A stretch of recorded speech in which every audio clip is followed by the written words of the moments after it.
आगे बढ़ रही है, लेकिन अगर ये ऐसे ही साथ रहे तो मेरा काम कैसे?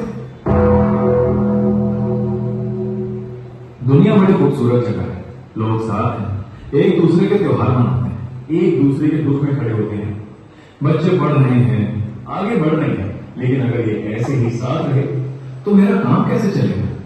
15 अगस्त, 1 तारीख, एक झंडा, कुछ स्पीचेस, कुछ परफॉर्मेंस और फिर हैप्पी इंडिपेंडेंस डे। लेकिन क्या सिर्फ देश का आजाद होना काफी है? अंग्रेज चले गए, लेकिन लालच, नफरत, भ्रष्टाचार, स्वार्थ एक देश को बर्बाद करने के लिए हमेशा हथियारों की जरूरत नहीं होती। कभी कभी एक कॉल काफी होती है। Let's begin.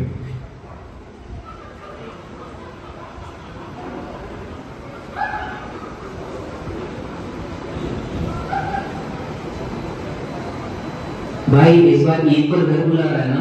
पहले तो दिवाली पर मिठाई लेगा। पक्का यार। भाई ये देख, ये क्या है? मेरे पास भी ये मैसेज आया है। तो तुम लोग ऐसा सोचते हो हमारे बारे में? तुम लोग एक झूठ भेजो, बाकी काम गुस्सा कर देगा। अगर कोई सोर्स पूछे तो बोल देना व्हाट्सएप यूनिवर्सिटी, क्योंकि आजकल फॉरवर्ड करने से पहले सोचने वाले काम है।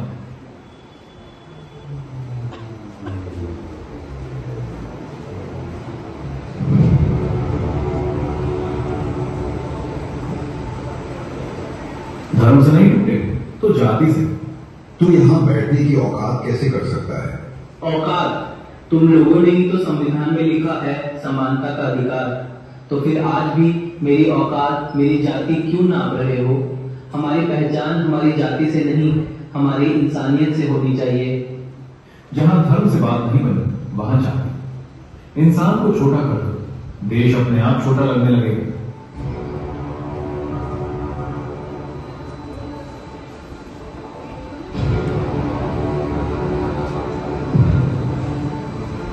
अगर हम पढ़ेंगे तो देश आगे बढ़ेगा। साइंस, टेक्नोलॉजी, रिसर्च, यही भविष्य है। एक दिन हम देश बदलेंगे। ओह, ये प्रॉब्लम है। ये बच्चे देश को आगे ले जा सकते हैं। टिमेट कर क्या? कुछ भी करो, नया ट्रेंड, नई रील लाओ, नया गेम, कुछ ऐसा लाओ कि इनका 5 मिनट पता ही न चले कब 2 घंटे बन जाए। भाई नया गेम आया है। रुक, ये रील देख। अबे ये ट्रेंड तो देख। चलो ऐसे 5 मिनट देखेंगे। 2 hours later. भाई कल एग्जाम है। अरे हाँ, देखा, भविष्य छीनने के लिए हमेशा हथियार नहीं चाहिए, कभी कभी सिर्फ ध्यान भटकाना काफी है। देश को रोकना है, युवाओं को मत रोको, बस उनका ध्यान चुरा लो, क्योंकि जिस जनरेशन के पास देश बदलने की ताकत है, अगर वही अपना समय स्क्रॉल करने में लगा है तो मेरा काम आसान है।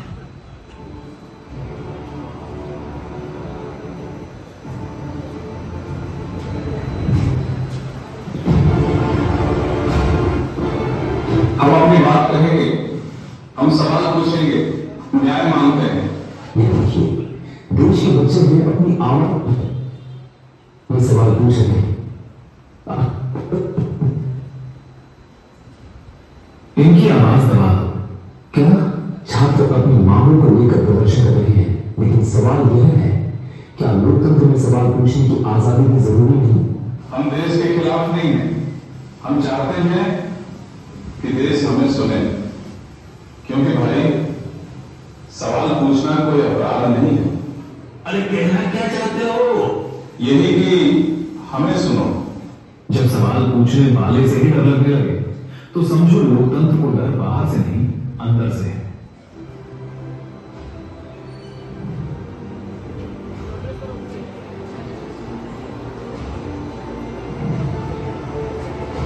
ये सिर्फ पहाड़ नहीं है, ये हमारी हवा है, हमारा पानी है, हमारा भविष्य है।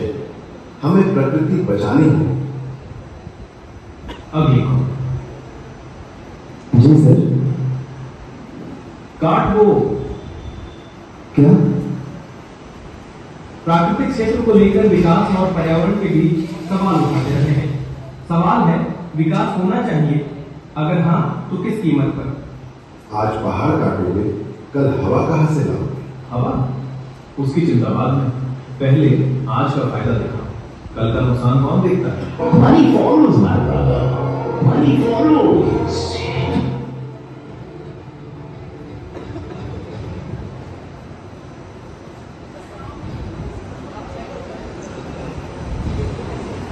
साहब मेरी फाइल 3 महीने से अटकी हुई है। अरे फाइल तो निकल जाएगी। रिश्वत बड़े समझदार आदमी हो तुम। मतलब काम करने के लिए पैसे। Money follows, my brother. Money follows. मैंने इसे प्रश्न नहीं बनाया, मैंने बस इसे सिखाया, कुर्सी सेवा नहीं सौदा है। देश पहले पैसे। और जब पब्लिक सुन रही, पब्लिक से पहले अपने वॉलेट की सुनने लगे, तो लोकतंत्र की कुर्सी सिर्फ कुर्सी रह जाती है।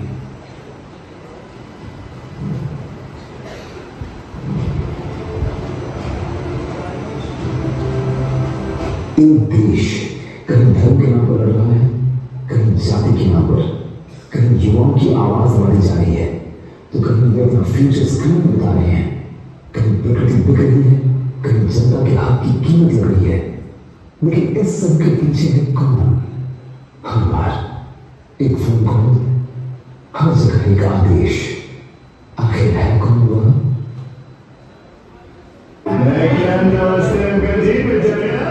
मैं किसी दूसरे देश या मजहब का नहीं, किसी बाहर की ताकत ने मुझे पैदा नहीं किया, मैं तुम लोगों के अंदर पैदा हुआ। लेकिन तुम पैदा कब हुए? जिस दिन तुम्हारे मन में सवाल पूछने से डर आया, उस दिन मैं पैदा हुआ। जब तुमने गलत देखकर भी चुप रहना चुना, उस दिन मैं बड़ा हुआ। जिस दिन तुम्हारे मन में रिश्वत देने का ख्याल आया, उस दिन मुझ में ताकत आई। जिस दिन तुम्हारे लिए देश से पहले तुम्हारा अपना स्वार्थ बड़ा हो गया, उस दिन मेरा जन्म हुआ। मैं हूं स्वार्थ। तुझे क्या लगता है तू जीत जाएगा? तुम मुझे हरा दोगे? नहीं, तुझे हराना शायद मुश्किल है, लेकिन हम तुझे पैदा ही नहीं होने देंगे। हमारे लिए धर्म से पहले इंसानियत है। हमारा धर्म हमें सबसे पहले इंसान बनना सिखाता है। हमारी जाति से बड़ी हमारी पहचान है, हम भारतीय हैं। रिश्वत से बड़ी हमारी ईमानदारी। प्रकृति हमारी जरूरत नहीं, हमारी जिम्मेदारी है।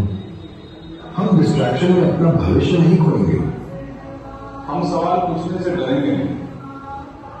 और जहां गलत होगा वहां आवाज उठेगी। आजादी सिर्फ दिन की कहानी नहीं। जब हमने अंग्रेजों से आजादी ली थी, आजादी बनती है नफरत, भ्रष्टाचार, भेदभाव, डर से आजादी, अपने स्वार्थ से आजादी। क्योंकि देश सिर्फ सीमाओं से नहीं बनता, देश बनता है उन लोगों से जो सही के लिए खड़े होने की कीमत नहीं हिम्मत रखते हैं। हम लड़ेंगे तभी अपना देश बदलेगा। हम एक हैं और अपनी आजादी की कीमत जानते रहेंगे। जय हिंद।